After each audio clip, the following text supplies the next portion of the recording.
Hello everyone, welcome to Sharmistha cooks. আজকে একদম সরাসরি চলে এসেছি রান্নাঘরে স্প্যানিশ অমলেট বানাবো বলে। আশা করি ভিডিওটা আপনাদের ভালো লাগবে, আর ভালো লাগলে অনেক অনেক করে শেয়ার করে দেওয়া চাই। আর দেরি না করে সরাসরি চলে আসছি রান্নায়। স্প্যানিশ অমলেট বানানোর জন্য এখানে অনেক রকম ইনগ্রেডিয়েন্টস আছে। একটা একটা করে দেখাবো যে কীভাবে আমি সেটা ইউজ করছি। এখানে প্রথমেই আমি দেখুন এখানে চপড একটা বড় আলু নিয়েছিলাম। সেই আলুটা পুরোটা কিন্তু আমি দিইনি, হ্যাঁ, এতটা রয়ে গেছে। মানে একটা বড় আলুর হাফ আলু আমি এরকমভাবে সরু সরু করে কেটে জলে ডুবিয়ে রেখেছিলাম যাতে কালো না হয়ে যায়। আর এখানে আমি প্যানে কড়াইয়ে নিয়েছি সাদা তেল, আর এই সাদা তেলের সাথে আমি সামান্য বাটারও দিয়ে দিচ্ছি, সামান্য বাটার দিচ্ছি। এই বাটারটা মেল্ট হয়ে গেছে, আর এর সাথে আমি দিয়ে দেব এই আলুটা সতে করার জন্য। স্প্যানিশ অমলেটে এই আলুটা দেওয়া কম্পালসারি।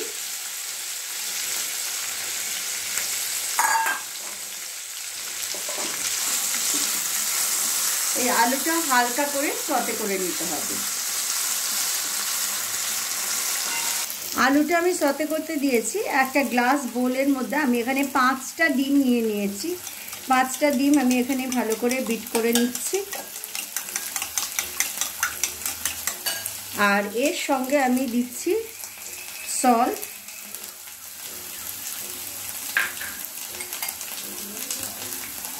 সল্টটা দিয়ে ভালো করে বিট করে রাখছি।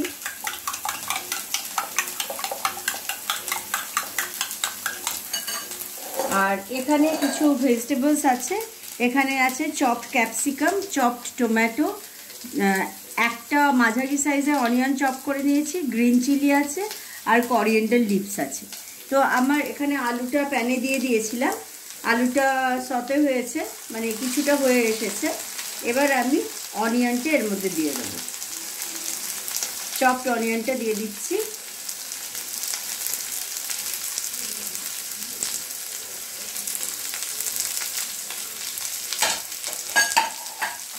অনিয়নটাও আমি কিছুটা সতে করে নেব, এবং তাই জন্য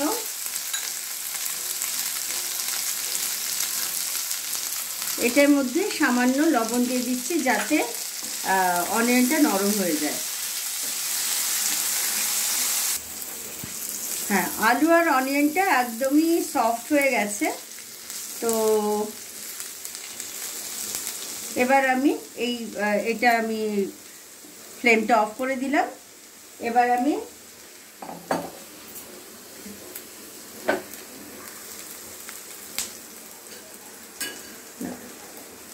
এই সতে হয়ে যাওয়া যে আলু আর অনিয়নটা সেটা সরাসরি ডিমের মধ্যে দিয়ে দেবো। স্প্যাচুলাটা দিয়ে তুলতে একটু প্রবলেম। সরাসরি আমি ডিমের মধ্যে পুরো আলু আর অনিয়নটা যা সতে করেছিলাম সম্পূর্ণটাই এর মধ্যে দিয়ে দিলাম।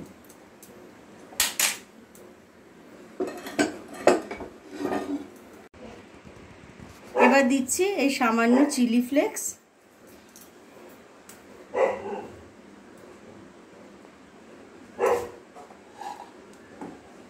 আর তার সঙ্গে দিয়ে দিচ্ছি টমেটো যতটা আমি কেটেছি সম্পূর্ণটা দেব না।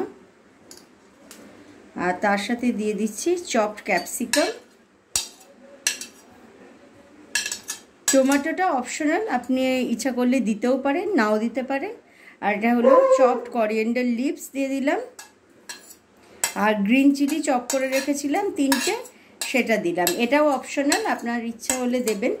আর যদি ঝাল কেউ কম খায় তাহলে তার দেওয়ার দরকার নেই। আর দেব ব্ল্যাক পেপার পাউডার, একটু ব্ল্যাক পেপার পাউডার দিয়ে দিলাম। এবার এটাকে ভালো করে বিট করে নেব, ভালো করে মিশিয়ে নেব। এই স্প্যানিশ অমলেট কিন্তু ক্যালোরিতে যথেষ্ট হাই। এই 5টা ডিম দিয়ে আমি বানাচ্ছি, তার মানে মোরাললেস 415 ক্যালোরি থাকবে। তবে অবশ্যই এটা একজনের জন্য নয়, এইটা যা বানাচ্ছি পরিমাণে পাঁচজনের জন্য অ্যাডিকুয়েট। আর পুরো স্প্যানিশ অমলেটটা অনুযায়ী আমি বললাম যে 415 ক্যালোরি মতো এর সঙ্গে থাকবে, কন্টেন্ট করছে। আচ্ছা, আমি এখানে একটা ফ্রাইং প্যান নিয়ে নিয়েছি। প্যানটা গরম হয়ে গেছে। আমি এবার এখানে একটু বাটার দিয়ে দিচ্ছি। পুরো জিনিসটাই বাটারে করব।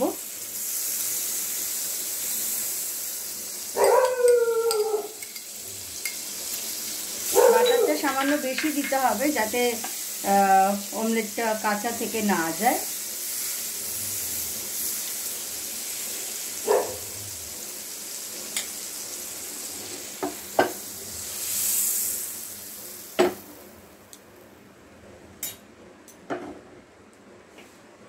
ফ্লেমটা মিডিয়াম।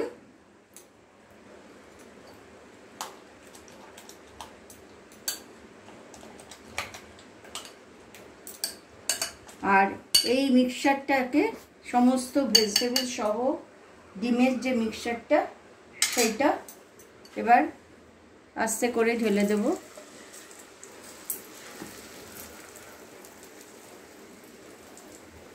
ইভেনলি স্প্রেড করে দিতে হবে। ইভেনলি স্প্রেড করে দেব।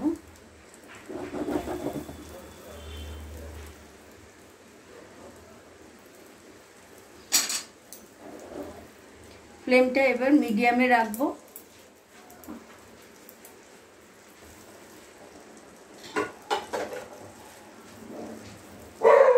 আর এইভাবে এটাকে ঢেকে দেব। এটা এইভাবে আস্তে আস্তে হবে, মাঝে মাঝেই দেখতে হবে যে কতটা হলো, তারপরে আমি ফলো আপ করব।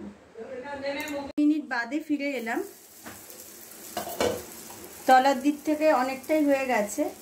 এইবার আমি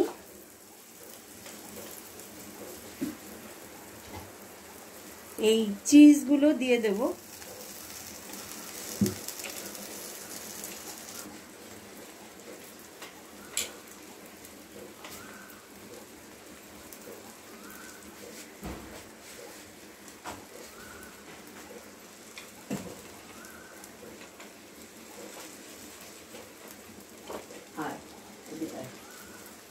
চিজগুলো স্প্রেড করে এর উপর দিয়ে দিচ্ছি। চিজটা দেওয়াও কম্পালসারি না, কিন্তু চিজটা দিলে টেস্টটা আরো ভালো হয় বলে চিজটা দিলাম।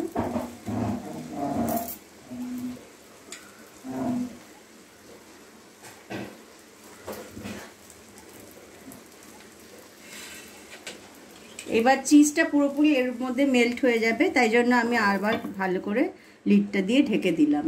আবার 2 থেকে 3 মিনিট বাদে আমি ফিরে আসবো।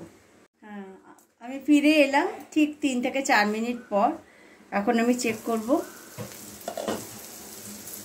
এটা ভালোভাবে হয়ে গেছে, ভালোভাবে এটা ফুটছেও, আর চিজটাও অনেকটা মেল্ট করে গেছে। এইবার আমি এটাকে একটু স্ট্যান্ডিংয়ে রাখবো। স্ট্যান্ডিং পয়েন্টের মানে স্ট্যান্ডিং টাইম দেবো এটাকে 5 মিনিট। তারপরে এটাকে সার্ভ করব। গরম গরম স্প্যানিশ অমলেট রেডি। আমি একটু চপ টমেটো দিয়ে গার্নিশ করেছি, আর ভীষণ ভালো হয়েছে টেক্সচারটা, আর একদম রেডি। এবার এটাকে কেটে নেব, কেটে সার্ভ করব। আমি 5 জনের জন্য বানিয়েছি, তাই 5টা ডিম দিয়েছি। আপনারা আপনাদের প্রয়োজন মতো সমস্ত ইনগ্রেডিয়েন্টস কমাতে বা বাড়াতে পারবেন। হোপফুলি আপনাদের ভালো লাগলো, আর আবার দেখা হবে নতুন কোনো ভিডিও নিয়ে। Till then, take care and bye by.